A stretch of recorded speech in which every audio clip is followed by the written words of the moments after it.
To co môj sluha tam stvára? Och, to ja mu naložím hubovú polívku. Co robíš s mojím motorom? Paprte dolu. Odlepujem nálepky, lebo auto sa ide predávať.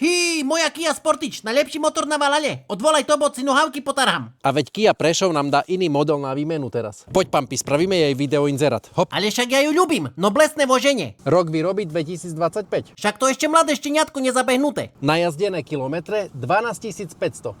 Barz málo, teda zabehnem od rana do večera, keď mi chce. Ale teraz mi nechce. Motor 1.6, benzín turbo. No tá super, ja agregát nevidím, bo mám 15 cm so spazurami. Akurát tak narazník. Ale aspoň neoškretý, zázrak pri šoferských schopnosťoch mojeho Maťa. A co tak trepeš zo skapotu, mi skoro chlupy odlieceli od prívanu. A to prečo mám stať za motorom jak kužeľka? Lebo chcem ukázať záujemcom, že akú to má cúvaciu kameru. Jak do mne nacofeš a me prejdeš, ta pamätaj. Že zmením v noci na bubaka a spod postelice budem chodiť strašic. Dobre, Pampi, ešte si žltej paličke. Mám rezervu na cúvanie. Och ty, keby mám ruke a palce, tak si ukážem prostredník do späťaka. Hej, a bonus navyše. Kupujúcemu nechám na pamiatku pár chlupky počet ziskom. Môj chlb je podsta. Moju Kiu Sportage nájdeš na predajni Kia Prešov. Je jak nová. My sme na nej jazdili od oktobra a nám krásne poslúžila. Výhodná cena 26 990 €. Šoferuješ pomaly jak starý dedo. Dobre, Pampi, sklapni. A ty pridaj. Budeme chýbať moja laskonka motorik.